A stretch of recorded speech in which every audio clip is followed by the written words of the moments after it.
በአማራ ፋኖ ህዝባዊ ኃይል ምስራቅ አማራ ቀጠና ሚኒሊክዝ ላለፉት 4 ቀናት እየተካሄደ ያለው የህልውና ተጋድሎ ተጠናክሮ ቀጥሏል። በአራተኛው ቀን የአብይ አህመድ አገዛዝ ድሮኖችን፣ የጦር ጀቶችን፣ ሄሊኮፕተሮችን በመጠቀም ከፍተኛ የሆነ የሰብአዊ ጥቃት እየሰነዘረ ይገኛል። ንጹሃን እየተገደሉ ነው። ሰላማዊ ተቋማትም እንደዚሁ በመውደም ላይ ናቸው። የሲሪንቃም ጤና ማዕከል በአገዛዙ በተሰነዘረ የድሮን ጥቃት በርካታ የህክምና ባለሙያዎችና በህክምና ላይ ያሉ ሰላማዊ ዜጎች መገደላቸውን ነው ያገኘነው መረጃ የሚያመለክተው። በፋኖ ኃይሎች በኩል በርካታ ከተሞችን በመቆጣጠር ወደፊት ግስጋሴያቸውን ቀጥለዋል። በወልዲያ ያለው ነገር የመጨረሻው የሚታወቅበት ጊዜም እየተቃረበ መጥቷል። አገዛዙ ወልዲያ በፋኖች እጅ እንዳትወድ የሚችለውን ሁሉ እያደረገ ነው። ከፍተኛ የሆነ ኃይሉን ከተለያዩ አካባቢዎች እያሰማራ ይገኛል። በሌላ በኩል በብልጽግና ዲጂታል ሰራዊት አማካኝነት የተለያዩ ውዥንብርን የሚፈጥሩ መረጃዎች እየተለቀቁ ይገኛሉ። የፈጠራ መረጃዎቹ በዋናነት የኤርትራንና የትግራይ ኃይሎች በቀጥታ በወሎ ተጋድሎ ውስጥ እጃቸው አለበት በሚል ህብረተሰቡን ለማዘናጋትና ለማደናገር ታቅደው የተለቀቁ መረጃዎች መሆናቸው ነው ለማወቅ የተቻለው። የሻቢያ ኮሎኔሎችን ይዘናል፣ ሌሎችንም ከፋኖ ውጪ ያሉ ኃይሎች ተሳትፈውበታል የሚሉ መረጃዎችን በዲጂታል ሰራዊቱ አማካኝነት በስፋት እየተለቀቀ ይገኛል። የአራተኛ ቀኑን ውሎ በተመለከተ ከዘውትር ተሳታፊያችን ጋር ቆይታ እናደርጋለን። በጣም ነው ማመሰግነው። እንግዲህ ዛሬ የመስቀል በዓል በመላ ኢትዮጵያ በዓሉ እየተከበረ ይገኛል። ነገር ግን ፋኖዎች ዕለቱንም እንደዚሁ በውጊያ ነው እያሳለፉ የሚገኙት። አወዛጋቢ መረጃዎች፣ ህዝቡን የሚያደናግሩ አንዳንድ እንደዚሁ ሐሰተኛ መረጃዎችን በአገዛዙ በኩል በስፋት እየተሰራጩ ይገኛሉ። እስቲ ወደዛ ከመሄዴ በፊት በዕለቱ በአራተኛ ቀኑ በእጅ የሚገኙ መረጃዎች ምን ናቸው? መልካም መሳይ፣ እንግዲህ ዘመቻ አባናደው ዛሬ ለአራተኛ ቀን ተጠናክሮ እንደቀጠለ ነው እያየን ያለ ነው። እንግዲህ የአማራ ፋኖ ብሔራዊ ኃይል ምስራቅ አማራ ቀጠና ሚኒሊክዝ ምስራቅ አማራ ኮር 1 ኮር 2 ላስታሳምነው ኮርና ልጅ ኢያሱ ኮር እንዲሁም የንጉስ ሚካኤል አሪ ኮር እና በተጨማሪ ደግሞ የእዙ ልዩ ዘመቻ በጋራ 5 ኮሮችና አንድ የልዩ ዘመቻ በጋራ በመሆን ከትግራይ ድንበር እስከ ሸዋ ድንበር ድረስ እንዲሁም እስከ ደቡብ ጎንደር ድንበር ድረስ ተዘርግቶ የነበረው 801ኛ 802ኛና 803ኛ የአገዛዙ ኮር ላይ ነው ጥቃት ከፍተው የነበረው። በዚህ ጥቃት እንግዲህ የሰሜን ወሎ አብዛኛውን ማለት በሚቻል ደረጃ ማጽዳት ችለዋል። ከማጽዳታቸውም በተጨማሪ አሁን ጥቃቱ እየሰፋ ወደ ደቡብ ወሎ ከሄደ በኋላ በደቡብ ወሎ ደሴ አፍንጫቸው ስር ላይ 8 ቀበሌዎችን መቆጣጠር ችለዋል። በአጠቃላይ ወደ ምዕራብ ወሎም ማጥቃት መጀመራቸው ነው ከሰዓት በኋላ የደረሰን መረጃ የሚያመላክተው። እንግዲህ አጠቃላይ ከፍተኛ ጉዳት የደረሰበት የአገዛዙ የፖለቲካ ካድሬዎች እና ወታደራዊ ጄኔራሎች በጸጥታ ካውንስሉ አማካኝነት የመሳሪያ ውጊያቸው ላይ በመሸነፋቸው ምንድነው ያደረጉት? ወስነው በአየር ላይ የሚደረጉ ማጥቃቶች እንዲሰነዘሩ ውሳኔ በወሰኑት መሰረት ዛሬ ንጋት ጀምሮ ከ10 ጊዜ በላይ በወልዲያ እና አካባቢዋ ድሮን እንደተጣለና ምንጮቻችን እንደዘገቡት በተለይ 3ቱን ሳንቃ ጤና ጣቢያ ላይ የጣለ ሲሆን 2 ጤና ጣቢያዎችን ሕክምና መስጫ ክፍሎች ላይ ደግሞ አርፎ ሕክምና ሲከታተሉ የነበሩ ንጹሃንና በውስጡ ሕክምና ሲሰጡ የነበሩ የሐኪሞች ላይ ከፍተኛ ጉዳት እንደደረሰ ነው መገንዘብ የቻልነው። ምንጮቻችን አክለው በርካታ ሌሎች የድሮን ጥቃቶች እየተደረጉ ሲሆን ኢላማውን ያልጠበቀ ነው ሲሉ የአካባቢው ዜና ምንጮች ለአንከር ሚዲያ ጠቁመዋል። ምሽጋቸውን ፋኖ አስለቅቋቸው ወደ ኋላ ሲያፈገፍጉ የነበሩ የራሱን ሰራዊት በድሮን እንደመታና በርካታ የሰራዊቱ አባላት የመንግስት ሰራዊት አባላት ቁስለኛና ሙት እንደሆኑ ለማወቅ ተችሏል። በአጠቃላይ በምስራቅ አማራ ቀጠና ሚኒሊክዝ የህዝብ ግንኙነት ኃላፊ አበበ ፋንታው እንደተናገረው ከሆነ መረጃዎችን ለሚዲያ ገልጸዋል። በዚህ በሰጡት የሚዲያ ዘገባ መሰረት ሰራዊቱ ስነልቦናው የተሰለበ ለስሙ ዩኒፎርም የለበሰ መሳሪያ ያነገተ በቁሙ የተማረከ የሚዋጋበትን ዓላማና አጀንዳ የሌለው ሰራዊት ነው በማለት በአንድ ውጊያ ከ100 ኪሎ ሜትር በላይ ሸሽቶ እንደገና ሌላ ምሽግ እየቆፈረ አሁንም ሲደርሱበት እየተመታ እንደሚገኝ ነው የጠቀሱት። ሰራዊቱ ከየአካባቢው በግድ ታፍሶ የመጣ በመሆኑና የመዋጋት ስነልቦና የሌለው ወደ ቤተሰቡ መሄድ የሚፈልግ ኃይል በመሆኑ አጋጣሚውን ተጠቅሞ እየተበተነ እንደሚገኝ ነው የጠቀሱት። ከሜካናይዝድ እስከ ነፍስ ወከፍ የጦር መሳሪያ ምርኮ የሆነ ሲሆን እስከ 20 የሚደርሱ የሰራዊቱና የካድሬ ተሽከርካሪዎች እና መኪኖች በቁጥጥራቸው ስር ማስገባታቸውን ጠቅሰዋል። በሰሜን ምዕራብ እዝ የነበሩ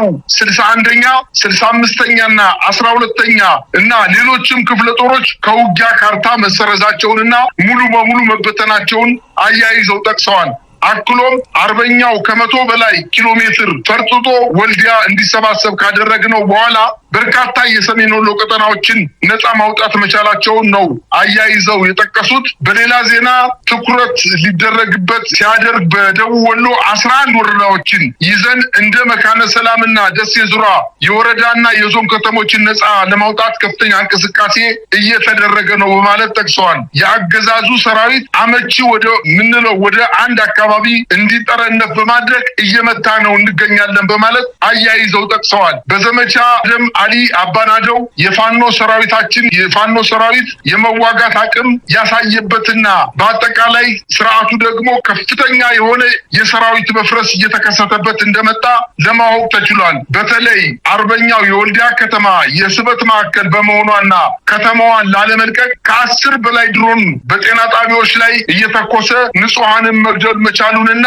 ይሄ ስርዓቱን መሸነፍ የሚያሳየው ያለ ኢላማ በጤና ጣቢያዎችና በመንግስት ተቋማት ላይ ከፍተኛ የሆነ የህዝብ እልቂት እንዲፈጸም ለማድረግ አሁንም ቆርጦት እንደተነሳ ማሳያዎች ይጠቁማሉ። በአጠቃላይ ግን በተለይ በደቡብ ወሎ ቀጠና በደሴ አቅራቢያ 8 የደሴ ከተማ አስተዳደሩ ቀበሌዎችን በፋኖ ቁጥጥር ስር ካደረጉ በኋላ ከደሴ ከተማ ወደ ምዕራብ አቅጣጫ በሚወስደው ወይንም ከጎጃም ጋር በሚያገናኘው ወይንም ከምዕራብ ቀጠና ተብሎ ከሚጠቀሱት ከተሞች ውስጥ መካነ ሰላም የምትባለውን ከተማ በቁጥጥራቸው ስር ማድረጋቸውና በተደረገው ውጊያም አንድ ኮሎኔል ሀብታሙ አሰፋ የተባለ ኮሎኔል በመካነ ሰላም ከተማ መማረኩንና የጎጃምና የወሎ ፋኖች በጋራ የመካነ ሰላም ድል ማግኘት መቻላቸውንና በዚሁ ምዕራባዊ የወሎ ቀጠና ጃማ፣ ደጎሎ፣ አጅባር፣ ለገሄዲ፣ መሃል ሳይንት ወይንም ዋና ከተማዋ ዴንሳ ከተማ ላይ በዙሪያውና በአንዳንድ ቦታዎች ላይ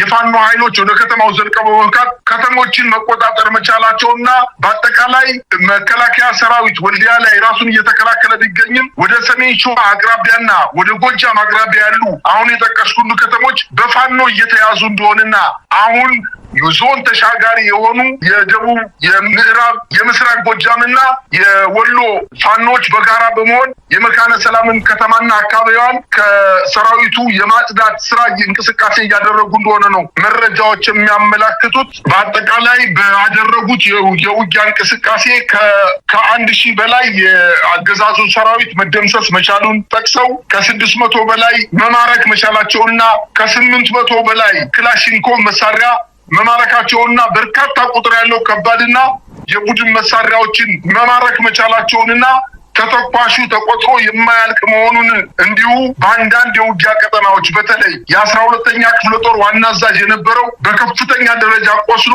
ወደ ደሴ ከተማ ሄዶ ሕክምና እየተደረገለት እንደሆነና ምክትል አዛዡ ደግሞ በእጃቸው እንደሚገኝ ተማርኮ በእጃቸው እንደሚገኝ ከሰሜን ወሎ ሙሉና በደሴ ዙሪያ ባሉ ቀበሌዎች አካባቢ ሽንፈቱን ለውጭ ለመስጠት ውጫዊ ለማድረግ የፋኖ ኃይሎች ሌላ አጋዥ ከሌላቸው በስተቀር የአማራን ክልል ነፃ ማውጣት አይችሉም የሚለውን በዛ አካባቢ ለሚንቀሳቀሰው አድማ ብተና፣ ሚኒሻና መከላከያ ተስፋ እና ጉልበት እንዲሆነው ለማድረግ አሁን የመንግስት የዲጂታል ሚዲያዎች ዘመቻ ጀምረዋል። እንግዲህ 2 የሻዕቢያ ኮሎኔሎች በወልዲያ አካባቢ በተደረገው ውጊያ ተማርከዋል። 27 የሻዕቢያ ወታደሮች እንዲሁም 55 የትህነግ ታጣቂዎች ተማርከዋል በማለት ውጊያው የትግራይ ኃይሎችና የሻዕቢያ ወታደሮችና ኮሎኔሎች በውጊያው እንደተሳተፉ ለማስመሰል ከፍተኛ ጥረት እያደረገ እንደሚገኝና ይሄ ግን በፍጹም ሐሰት እንደሆነና ህዝቡ ራሱ ከፋኖ ኃይሎች ጋር ሆኖ ስርዓቱን እየወጋው እንደሆነና በአጭር ጊዜ ውስጥ ከወልዲያና ከሰሜን ወሎ ጫፍ ከቆቦ አካባቢ ተነስቶ ጃማ ድረስ የደረሰው የፋኖ ኃይሎች ገፍተው መጥተው በስነ ስርዓት በጦር አዋቂ ወታደራዊ መሪዎቻቸው አማካኝነት ማጥቃት መሰንዘራቸውንና የውጭ ኃይል በውጊያው እንዳልተሳተፈ የአካባቢው ሕዝብ ምስክር መሆን ይችላል ማለት ይቻላል። መሳይ በጣም ነው ማመሰግነው። በርከት ያሉ መረጃዎችን ያካፈልከን። እንግዲህ የሚወጡት መረጃዎች በጣም በርካታና በተለይም ደግሞ ከአገዛዙ መንደር ለሶስት ቀናት አንቀላፍቶና አድብቶ የቆየው የብልጽግና ዲጂታል ሰራዊት ከብልጽግና ዋና ማዘዣ ጣቢያ የሚላክለትን የተለያዩ መረጃዎችን አከታትሎ እያወጣ ይገኛል። ለማንኛውም እንደየአመጣጡ ሁሉንም ምላሽ መስጠት የሚያስፈልግ ይመስላል። በነገራችን ላይ ፋኖ ከመካነ ሰላም ከተማን ተቆጣጥሯል። አንድ ኮሎኔል መማረኩንም እንደዚሁ ተገልጾ ነበረ። ይሄ ኦፕሬሽን የተካሄደው በዋናነት በአማራ ፋኖ ብሔራዊ ኃይል ሚኒሊክ እዝና ቴዎድሮስ እዝ በጋራ ባደረጉት የተቀናጀ ኦፕሬሽን እንደሆነ ነው የተመለከተው። እንግዲህ ከፍተኛ የሆነ እንቅስቃሴዎች በአገዛዙ በኩልም እየታየ ነው። ድንጋጤ ያለ ብልጽግናው መንደር ተረብሿል። ከፍተኛ የሆነ የሰራዊት ንቅናቄ እያካሄዱ ይገኛሉ። ድሮንና ጀቶችን በተለያዩ አካባቢዎች አሰማርተዋል። ይህንን በጥንቃቄ መመልከትም የሚያስፈልግ ይመስለኛል። እንግዲህ ከተሞችን እየተቆጣጠሩ ነው። ዳንሳ እንደዚሁም ተንታ ወረዳዎች፣ እነዚህ አካባቢዎች በፋኖ ቁጥጥር ስር እንደሚገኙ ነው የታወቀው። ወልዲያ ከፍተኛ ትንቅንቅ እየተደረገ ነው። ወልዲያ ከተማ ላይ አብይ አህመድ እግረኛ ሰራዊቱን ጨርሶ በአንድ ከፍተኛ ኮሎኔል የሚመራ ሜካናይዝድ ጦር በድሮንና በጀት ታጅቦ እንደ እግረኛ ሰራዊት ድሮንና ጀቱን እያሰማራ እየተዋጋ እንዳለ ነው የሚገለጸው። በሰሜን ወሎ ወልዲያ ከተማ ዙሪያ ባሉ ገጠራማ አካባቢዎች ከጧት ጀምሮ እስከ አሁን ሰዓት ድረስ ጠንከር ያለ ውጊያ እንዳለ ነው ነዋሪዎችም የገለጹት። እንግዲህ የመድፍ ድምጽ እየሰማን ነው ብለዋል አንዳንድ ነዋሪዎች ለአንከር ሚዲያ በላኩት መረጃ እንደተመለከተው። ተኩሱ የሚሰማው ከመቻሬ መብራት ኃይል እስከ ጀነቶ በር ጉባ አዲሱ ማረሚያ ቤት አካባቢ እንደሆነም ገልጸውልናል። እንግዲህ ከፍተኛ የሆነ ትንቅንቅ እየተደረገ ይገኛል። አንተም ቀደም ሲል እንደጠቀስከው የአብይ አህመድ አገዛዝ ይሄ የመጣበትን መዓት እየተደጋገመ እየደረሰበት ያለውን ምት መቋቋም ስላልቻለ ፋኖ በዚህ ደረጃ ላይ ጠቃኝ አይችልም፣ ሌሎች ኃይሎች አብረው ነው ያሉት በሚል ሐሰተኛ መረጃዎችን እያሰራጨ ይገኛል። ለማንኛውም አጠቃላይ ሁኔታውን እንመልከት። እንግዲህ በአብይ አህመድ መንደር አሁን ተስፋ መቁረጥ አለ። ሲሪንቃ የሚገኘውን ጤና ማዕከል ነው በድሮን ደብድቦ በርካታ የሕክምና ባለሙያዎችንና እየታከሙ የነበሩ ሰላማዊ ዜጎችን የጨፈጨፈው የፈሪ በትር ነው ማለት እንችላለን። ግን እስቲ ምንድነው ሊከሰት የሚችለው? እንግዲህ ተስፋ የቆረጠው አገዛዙ የፈሪ በትሩን እየሰነዘረ ይገኛል። ከዚህ በኋላስ በዚህ መልኩ እንደው የአማራ ክልልን በተለይም ሰሜን ወሎን ዳግም መቆጣጠር የሚችልበት እድል አለው ወይ? ሰሜን ወሎ የተዘጋ ፋይል ነው ማለት በጣም ወጣ ገባ የሚበዛበት ወታደራዊ ጠቀሜታ ያላቸው በርካታ በ5 እና በ10 ወታደሮች 1000 የሚሆን ሰራዊትን መመልከት የሚችሉ ስትራቴጂካዊና ወታደራዊ ጠቀሜታ ያላቸውን ቦታዎች ለቆ ሄዷል። አሁን ወልዲያ ላይ ነው እየተጨረጨረ የሚገኘው። በዚህ በኩል ሰራዊት ማስገባት አይችልም። በሐይቅን፣ መርሳን፣ ውርጌሳን፣ ቡጫሌን፣ ይስማ ንጉስ እንዲሁም ቦሩ ሜዳ ሁሉ ተይዟል እኮ በቃ ያ መንገድ ከወልዲያ ጀምሮ እስከ ደሴ ያለው አጠቃላይ 8 እና 9 ከተሞች በፋኖ ቁጥጥር ስር ገብቷል። አልፎ ከደሴ ከተማ ምዕራባዊ አቅጣጫ ጎጃም ጫፍ ድረስ መካነ ሰላም ከተማ ተይዞ ወልዲያ ላይ ሚግና እንዲሁም ድሮውን በአንድ ከተማ አቅራቢያ ላይ ድሮውን 10 ጊዜ ያውም እንግዲህ በሲቪሊያን ላይ በመንግስት ተቋም ታካሚዎች የሚወልዱበት ወይንም ነፍሰ ጡሮች የሚወልዱበት ታካሚዎች የሚታከሙበት በሽተኞች የሚያገግሙበት ቦታ ላይ የጤና ጣቢያ ላይ ድሮውን በመጣል ምን ውጤት ነው ሊያመጣ የሚችለው? አሁን ትግሉ እኮ ሰሜን ሸዋ ድረስ እየዘለቀ ነው። እንግዲህ ቅድም የጠቀስኩልህ ከተሞች ለምሳሌ በጃማ ደጎሎ፣ አጅባር፣ ለገሄዲ፣ መሀል ሳይንት የሚባሉት ዴንሳ ከተማ ዋና ከተማዋ እነዚህ ከተሞች እኮ ለሰሜን ሸዋ የተጠጉ ከተሞች ናቸው። ስለዚህ በአገዛዙ ከመሀል ተቆርጦ እንደቀረ ነው የሚቆጠረው። ነገር ግን መሸነፉን በዋናነት ማረጋገጫ የሚቻለው አንደኛ በውር ድንብስ ድሮን እየተኮሰ ሲቪሊያንን እየገደለ በቀል እየፈጸመ ነው። በሁለተኛ ደረጃ በውጊያው በርካታ ኮሎኔሎች እነሱ ሊክዱት የማይችል በእጃችን ይገኛል። የ12ኛ ክፍለ ጦር ምክትል አዛዥ በእጃችን ተማርኮ ይገኛል። አሁንም ዛሬ መካነ ሰላም ከተማ ላይ በተደረገው ውጊያ የጎጃም ፋኖችና የሰሜን ወሎ ፋኖች በጋራ በሰነዘሩት ማጥቃት መካነ ሰላም ብቻ ሳይሆን በዙሪያ የሚገኙ ትልልቅ ከተሞችን በእጃቸው አስገብተው የጋራ ማጥቃት ሰንዝረው ኮሎኔሉን በእጃቸው አስገብተዋል። የክፍለ ጦር አዛዥ ኮሎኔል ተማረከ፣ ተያዘ ማለት እኮ ሙሉ በሙሉ ሰራዊቱ ፈርሷል ማለት ነው። ኮሎኔሎች ውጊያ ሲያዋጉ ከመድፍ ሬንጅ ካልሆነ በስተቀር ከሞርተር እና ከዲሽቃ ሬንጅ ወይንም የተኩስ ቀጠና ውጪ ሆነው ነው የሚያዋጉት። እንግዲህ ኮሎኔል በእጃቸው አስገቡ ማለት ያ ክፍለ ጦሩ ወይም ያ ብርጌድ ወይም ያ የሰራዊት ስብስብ ሙሉ በሙሉ ተመቶ ፈርሷል ማለት ነው። ስለዚህ እዛ ላይ ሰሜን ሸዋ ጥግ ላይና ምስራቅ ጎጃም ጥግ ላይ በሐራ በኩል አስገብቶ ከአፋር ሰራዊት አስመጥቶ በመድፍና በታንክ የታጀበ በከተማዋ ላይ ድብደባ በመፈጸም ለፖለቲካ ፍጆታ ሲባል ከተማዋ ላይ ለቋል እንዳይባል ለማድረግ ካልሆነ በስተቀር በትናንትናው ለጧት እኮ 2 ሰዓት ተኩል ላይ የፋኖ ኃይሎች በወልዲያ ከተማ ገብተው ከጥቁር ውሃ ማጥቃት በኋላ ወደ ከተማው ገብተው ጥቃት ሰንዝረው ከተማዋ ላይ በተለያዩ አካባቢዎች በይፋ እንደታዩና ጥርግርግ ብሎ የመከላከያ ሰራዊት የአድማ ብተና ኃይል ወደ ባህራ በኩል አፋር ሄዶ ሸሽቶ እንደነበርና አሁን ግን ከፍተኛ ቁጥር ያለው ሰራዊት የከፍተኛ መድፍ እና ተተኳሾችን እንዲሁም ታንኮችን አጠቃላይ ከባድ መሳሪያዎችን እና ታንከኛ ብርጌዶችን በመያዝ የወልዲያን ከተማ ትልቅ ዋጋ በመክፈል ከተማዋን ለመያዝ ጥረት እየተደረገ ነው። ነገር ግን የፋኖ ኃይሎች ቀድመው ከወልዲያ ከተማ አልፈው በመገኘት ይህን ሰራዊት በተለያየ ቦታ በመቁረጥ በማዳከም ወልዲያ ከተማ ሙሉ በሙሉ መቆጣጠር ባይችሉ እንኳን እነሱ ራሱ የመከላከያ ሰራዊት ወደ ወልዲያ ከተማ ሙሉ በሙሉ በልበ ሙሉነት ወደ ከተማዋ መግባት አልቻለም። በዙሪያዋ ከባድ ጦርነት እየተደረገ ነው። በተለይ በሐራ መውጫና በጥቁር ውሃ መውጫ አካባቢ እና እንዲሁም በጎንደር መውጫ አካባቢ በሶስቱም አቅጣጫ ከፍተኛ ጥንቅንቅ እየተደረገ ነው። መንግስት በአየር የድሮን ከፍተኛ ድብደባ እየፈጸመ ነው። ነገር ግን የፋኖ ኃይሎችን ሊያገኛቸው አይችልም። የሽምቅ ውጊያ ስለሚያደርጉ በከባድ መሳሪያዎችን ማጥቃት ስለማይሰነዝሩ በ5 እና በ6 ሜትር ጥሎ 2 እና 3 ወታደር መግደል ስለማይፈልግ አጠቃላይ ርቀት ላይ እየተንቀሳቀሱ ስና ላይ እየፈጸመ ያለው በሰላማዊ ሰዎች ላይ ድጋፍ ይሰጣሉ።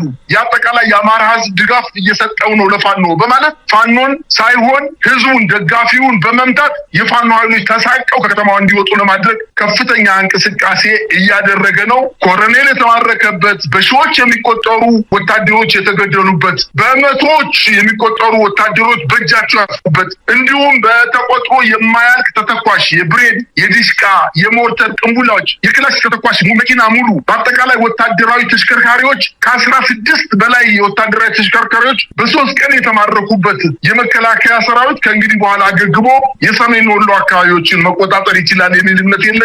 ግን ዘሎ አልፎ ወደ ምዕራብ ወሎ ውጊያው እየተስፋፋ ስለሆነ አሁን ከወሎ ጎጃም እንዲሁም በደቡብ ጎንደርና በሰሜን ሸዋ አዋሳኝ እና አጎራባች ወረዳዎች ላይ ጥቃቶቹ ተስፋፍተው የፋኖ ኃይሎች ተበረታተው የበለጠ በሽጉ የሚገኘው ሰራዊት መጥተው ይበትኑታል የሚል እምነት ነው ያለኝ። መሳይ እንግዲህ በጣም ብዙ መረጃዎች እየወጡ ይገኛሉ። አገዛዙ በይፋ ያሳወቀው ነገር የለም። ነገር ግን በዲጂታል ሰራዊቱ አማካይነት የሐሰተኛ መረጃዎችንና ማደናገሪያ የሆኑ አንዳንድ መልእክቶችን እያሰራጨ ይገኛል። የአብዛኛው ማህበረሰብ ክፍል ነገሩን በደንብ የተረዳው በመሆኑ በሚሰራጩት መረጃዎችና መልእክቶች ብዙም የተደናገሩ አይደሉም። ነገር ግን ጥንቃቄ ማድረግ ያስፈልጋል። በርካታ ቦታዎች እየተያዙ ነው። ደሴ ዙሪያዋን ለፋኖ ምናልባትም ግስጋሴ በሯን ከፍታ ልትሰጥ የምትችልበት ሁኔታ እንደሚኖር ምንም ጥርጥር የለውም። የአብይ አህመድ አገዛዝ በጣም ድንጋጤ ውስጥ እንዳለ መረጃዎች ያመለክታሉ። ያልተጣሩ ነገር ግን ተጨማሪ ማጣራቶች የሚፈልጉ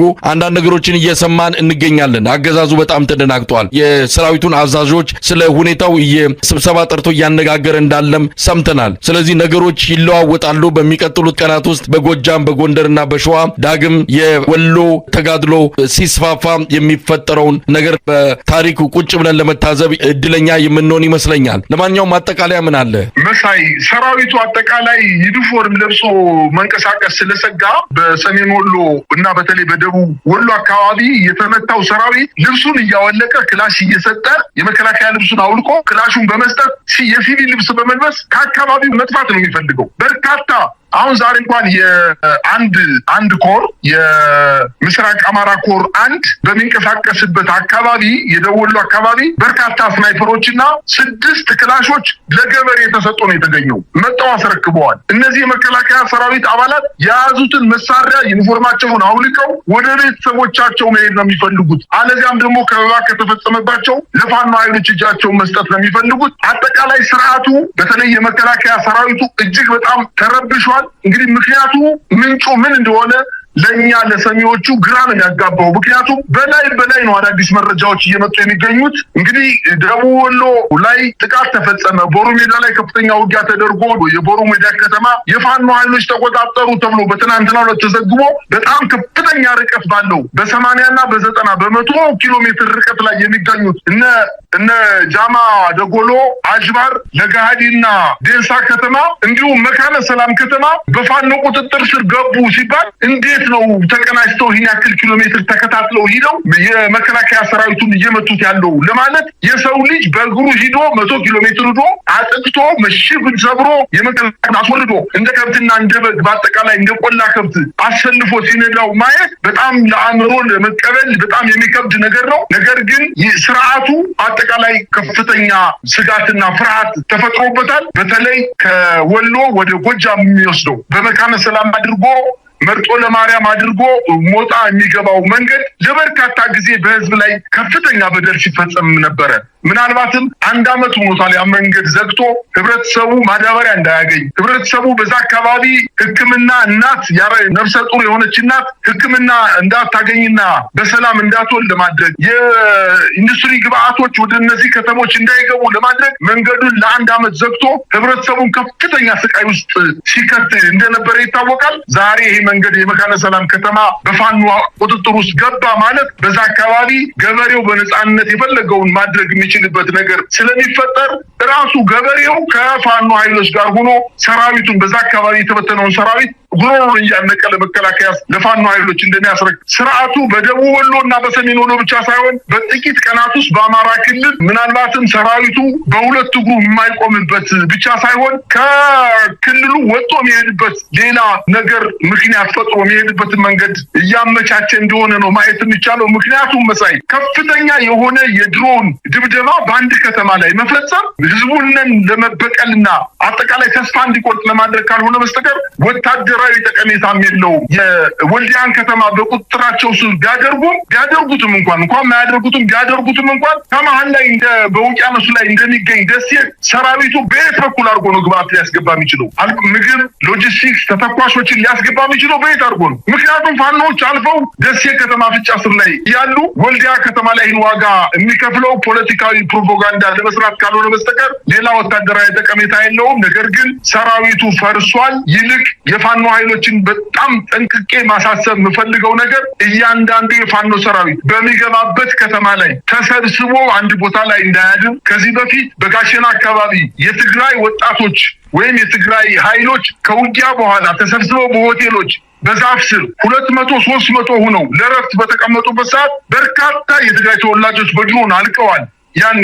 ስለዚህ አንደኛ በብዙ ሺህ የሚቆጠሩ ወጣቶችን ብዙ ገንዘብ ከፍሎ በምዕራብ ጎንደር፣ በምዕራብ ወሎ፣ በሰሜን ወሎ እንዲሁም በደቡብ ወሎ አካባቢ የድሮውን አስተኳሽ መረጃ ሰጪዎችን ስላሰማራ ጥንቃቄ ማድረግ ሲያርፉም ተበትነው ማረፍ እንዳለባቸው፣ እንቅስቃሴ ሲያደርጉም ደስታቸውን ከተሞችን ሲቆጣጠሩ ደስታቸውን በጋራ መግለጽ እንደሌለባቸው፣ በጣም ተራርቀው መሄድ እንዳለባቸው ነው የወታደራዊ ባለሙያዎች እየተነተኑ ያሉት። ይሄ ነገር ከትናንትና ስህተት መማር እንዳለባቸውና መንግስት ከዚህ ከድሮውን በቀል ውጪ በእግረኛ ወታደር ማሸነፍ እንደማይችል ስለሚያውቀው እዚህ ላይ ከፍተኛ ጥንቃቄ ማድረግ እንዳለባቸው ነው ማሳሰቢያ መስጠት ብፈልገው። መሳይ እንግዲህ በጣም ነው ማመሰግነው።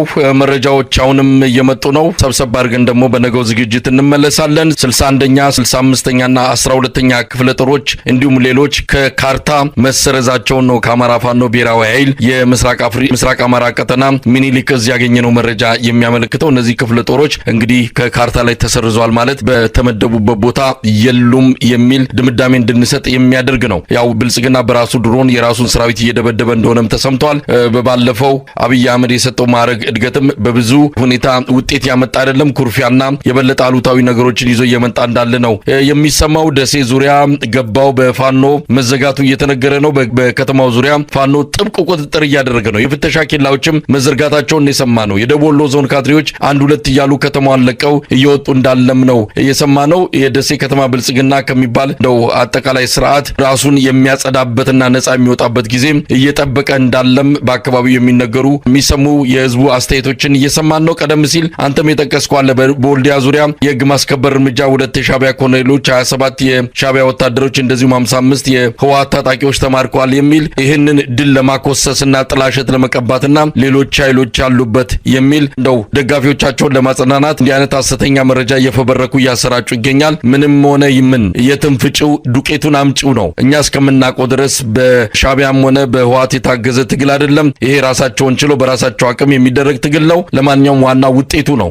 ውጤቱን እንደምናየው ከሆነ የአገዛዙ አከርካሪ ተሰብሯል። ከዚህ በኋላ እንደው በአሸናፊነት የሚቀጥልበት ምንም ሁኔታ የለም። በሌሎች አካባቢዎች ተጨማሪ ድሎች ሲገኙ ደግሞ አጠቃላይ ኢትዮጵያ ነጻ የምትወጣበት መንገድ በግልጽ ለኢትዮጵያውያን የሚታይ እንደሚሆን ምንም ጥርጥር የለውም። አመሰግናለሁ። የምጨምረው ከሌለ መሳይ የጨምረው ነገር ባይኖርም እንግዲህ መከላከያው የሚሆን የመንግስት ፖለቲከኞች የቀን ፍጆታ ሊሆናቸው የሚችለውን ድል ለአንድ ቀን ብቻ የሚሆናቸውን ድል ለማግኘት ከፍተኛ የሆነ የፖለቲካና ወታደራዊ እንቅስቃሴ እያደረጉ ነው። አጠቃላይ ሰራዊቱ ፈርሷል። ነገር ግን ማለት የምችለው ሽል ከሆነ ይገፋል፣ እህል ከሆነ ይጠፋል የሚባል አባባል አለና ነገ የምናየው ነገር ነው። መከላከያ ሰራዊት በዛ አካባቢ ተመልሶ ራሱን አገግሞ የለቀቃቸውን ቦታዎች ሊቆጣጠር በማይችልበት ደረጃ ላይ ነው ያለው እያል ነው። እነሱ ደግሞ ፖለቲካ ፕሮፓጋንዳ ሰርተው ይህን ያክል ወልዲያ ከተማ አካባቢ ላይ የሻዕቢያ የትህነግ ኃይሎች እንዲሁም ጽንፈኛ የፋኖ ኃይሎችን ማረክን፣ ገደልን፣ አጸዳን እያሉ በዲጂታል ሚዲያ እየተሰኮሩ ነው። ነገር ግን ነገ የምናየው ነገር ነው። ከተሞቹ በማን እጅ እንደሚገኙ ነገ በቪዲዮ የምናየው ነገር ስለሆነ ለነገ እናሳድረው ባይነኝ። መሳይ በጣም አመሰግናለሁ። እንግዲህ ስንገናኝ እንኳን ለብርሃነ መስቀሉ በዓል አደረሳችሁ ብለን መልካም ምኞታችንን ባለመግለጻችን ይቅርታ እንጠይቃለን። ዕለቱ የመስቀል በዓል ነው። እንግዲህ ኢትዮጵያውያን እንዲህ አይነቱን ለዘመናት አብሮ የዘለቀውን በዓል ሃይማኖታዊም ሆነ ሌሎች በዓላትን በደስታና በሰላም እንዳያከብር እየተደረገ ያለበት ሁኔታ ስላለ መዘንጋታችን ብዙም ሰዎችን እንደማያስከፋ ተስፋ እናደርጋለን። ለማንኛውም ቢዘገይም በድጋሚ እንኳን ለብርሃነ መስቀሉ አደረሳችሁ በማለት መልካም ምኞታችንን እንገልጻለን። አመሰግናለሁ።